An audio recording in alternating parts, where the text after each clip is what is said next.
Saya adalah pemimpin anak Adam, sepemimpin dari semua keturunan anak-anak Adam di sisi Allah Subhanahu wa taala, dan saya tidak sombong dengan hal tersebut. Shallu ala Nabi Muhammad. Kalau sudah pemimpin anak-anaknya Nabi Adam, siapa anak-anak Nabi Adam? Nabi Nuh, Nabi Ibrahim, Nabi Musa, semua keturunan Nabi Adam. Berarti beliau adalah pemimpin daripada semua nabi. Kata Rasulullah, kalian tahu nggak kenapa? Tahu nggak kenapa?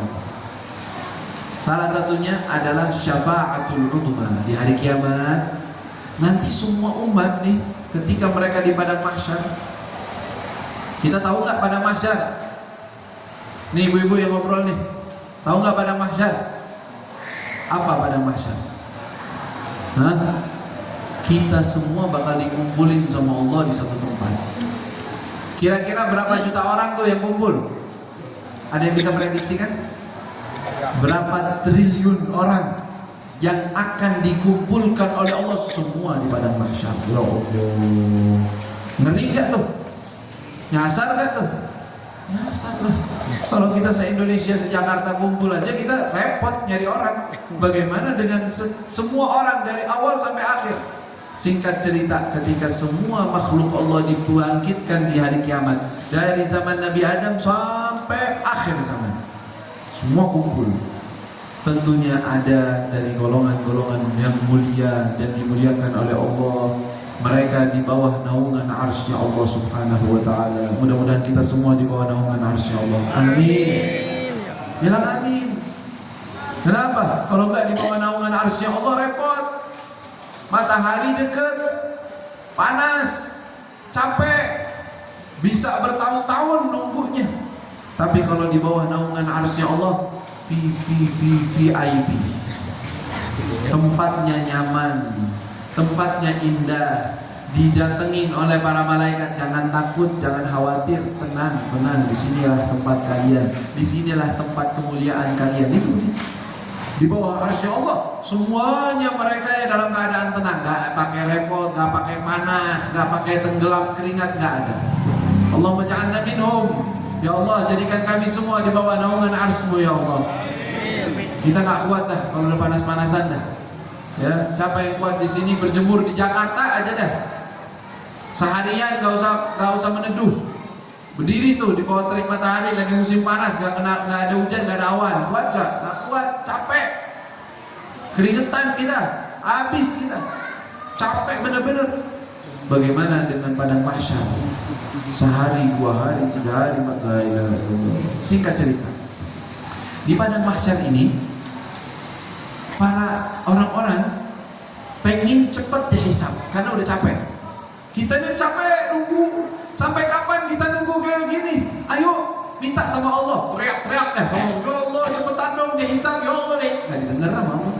Dia mau ngomong sampai kenyang, gak bakal didengar sama Allah Subhanahu. Kayak gak ngomong. Terus gimana tahu? Apa yang mereka lakukan? Mereka berpikir, ini kita harus cari perantara nih, orang dalam biar minta sama Allah. Kalau kita teriak-teriakan gak ada gunanya. Siapa orang dalam yang kira-kira bakal didengar oleh Allah? Para nabi. Terpikir oleh mereka, para nabi, ayo kita pergi ke para nabi. Tapi subhanallah, Allah gak izinkan mereka langsung ke Nabi Muhammad. Enggak, tar dulu, biar mereka muter-muter dulu. Biarin. Kenapa? Allah ingin menunjukkan siapa Nabi Muhammad SAW. Suruh muter dulu, apa ya? Inisiatif mereka, ayo kita pergi ke Nabi Adam. Itu hadisnya dalam Sahih Bukhari ada, Sahih Muslim ada, hadis masyhur, ya, diriwayatkan dengan riwayat yang begitu banyak. Mereka datang pertama dengan kepada Nabi Adam. Wahai Nabi Adam, tolong dong kami, minta dong sama Allah. Artinya mereka itu pergi ke suatu tempat di mana mereka bisa koneksi dengan Nabi Adam. Nabi Adam posisinya istimewa, tapi bisa koneksi. Mereka bilang, wahai Nabi Adam, tolong minta dong sama Allah. Kita minta-minta gak didengar oleh Allah. Tolong engkau dong mintain sama Allah. Minta apa? Minta disegerakan hisab, dimulai hisabnya. Kata Nabi Adam, maaf, sekarang ini saya gak berani minta. Sekarang gak berani, nanti dulu. Kalau sekarang saya mau minta kepada Allah gak berani. Saya masih ingat kesalahan-kesalahan saya, kekurangan saya, gak berani. Coba pergi ke yang lain aja. Sudah, ini Nabi mulia sesuatu, nggak berani. Pergi ke yang lain. Nabi Nuh jawabannya sama. Kata Nabi, minta sama Allah sekarang. Nggak, Allah lagi murka sekarang. Murkanya Allah besar. Saya nggak berani sekarang meminta kepada Allah. Coba ke yang lain aja. Dioper-oper tuh. Ke Nabi Ibrahim jawabannya sama. Ke Nabi Musa juga jawabannya nggak. Tadu. Saya suruh minta sama Allah sekarang. Nah, bukan waktunya saya minta, dan saya nggak berani, bukan ranah saya untuk meminta sekarang. Pergi yang lain aja. Pergi ke Nabi Isa alaihissalam. Nabi Isa bilang apa? Saya juga bukan ranah saya untuk bicara sekarang. Pergi ke Muhammad. Pergilah kepada Nabi Muhammad sallallahu alaihi wasallam. Pergilah mereka semua. Ini kira-kira nih orang-orang di padang mahsyar lagi nunggu nggak? Semua lagi nunggu. Ke Nabi Adam, ya gagal. Ke Nabi Ibrahim, nunggu. Gagal lagi. Pergi lagi ke Nabi Musa, tungguin. Gagal lagi. Ternyata ketika pergi kepada Nabi Muhammad, kata Rasulullah, ana laha ana. Ya, saya akan mintakan kepada saya. Maka beliau sujud kepada Allah di bawah arsy Allah Subhanahu wa taala. Sujud dan memuji Allah dengan pujian yang begitu indah. Kemudian beliau diperintahkan oleh Allah Subhanahu wa taala, ya Muhammad, irfa' ra'sa wasal tu'ta wa qul yusma' li qawlik washfa' tushaffa. Wahai Muhammad, angkat kepala. Minta apa yang kau mau, aku akan beri. Beri syafaat kepada orang-orang yang engkau ingin beri syafaat, saya akan kasih. Silahkan minta apa. Kata Rasulullah, ya Allah, ajil bil hisab. Ya Allah, permintaan saya sekarang ini untuk dimulai hisab, ya Allah. Kata Allah, saya mulai hisab. Berubah keadaan semua. Kaget semua orang yang ada di padang mahsyar. Mereka semua baru tahu, oh, Muhammad ini luar biasa. Ternyata orang ini bukan orang sembarangan. Orang ini orang istimewa. Dan orang-orang yang di dunia dulu bisa dekat dengan Nabi Muhammad, nangis darah tuh di sana. Mereka akan menangis mengatakan, coba kita dulu dekat dengan Nabi Muhammad. Padahal kita punya kesempatan bisa dekat dengan Rasulullah, tapi kita menjauh dari Nabi Muhammad, nangis. Kenapa? Bisa dekat dengan beliau tapi nggak mau. Mereka yang menolak dekat dengan Nabi Muhammad sallallahu alaihi wasallam. Syafaat terjadi langsung. Apa yang terjadi? Itu disebut dengan syafaatul udhma, dan disebut juga dengan al-maqam al-mahmud yang sering kita doa tuh. Wa atihil wasilata wa ba'athul maqam al-mahmud alladhi wa'adta. Dan berikanlah kepada beliau al-maqam al-mahmud, maqam, suatu kedudukan yang terpuji, karena semua orang di padang mahsyar memuji Nabi Muhammad SAW. Maqam al-mahmud. Dengerin dulu. Riwayat dalam Sahih Bukhari ada tambahan yang sangat unik. Apa? Kata Allah kepada Nabi Muhammad, wa adkhil, setelah beliau meminta doa seperti itu, kata Allah apa?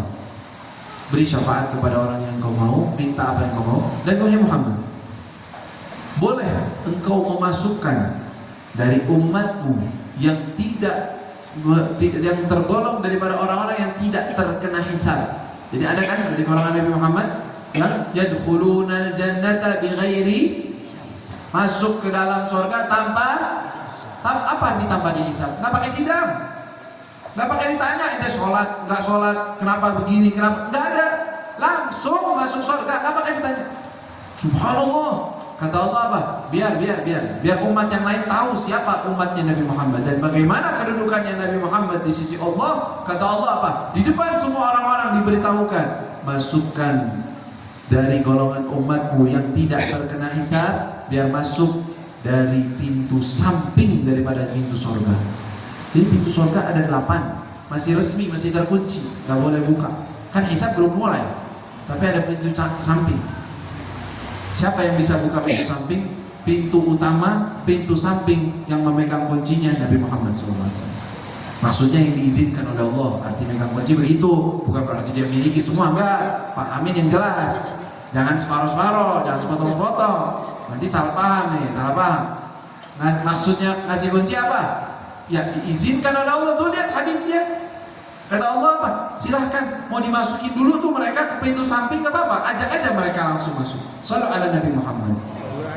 Kira-kira umat-umat ngeliat nih, hah? Masuk duluan? Dihisab aja belum, mulai aja belum, pintu sorga aja masih tutup, pintu samping boleh masuk dari pintu samping. Itu kemuliaan umat Nabi Muhammad, berkatnya Nabi Muhammad SAW. Ini semua kita lihat dari kebesaran keagungan Rasulullah SAW. Yang jadi pertanyaan dari kita semua, bagaimana caranya kita bisa dekat dengan sahibul maqamil mahmud? Bagaimana kita bisa dekat dengan Nabi Muhammad? Itulah yang harusnya kita jadikan cita-cita kita selama hidup di dunia. Target utama kita bukan jabatan, bukan uang. Ya Allah, jabatan sampai mana sih? Nanti jadi pejabat sekarang, besok turun. Udah gitu, bahasa Jakartanya, udah turun, jatuh, belangsak lagi. Apa tuh? Udah turun, capek-capek, apa? Jadi tahanan. Nah, haula wala quwwata illa billah. Tadinya hidup saya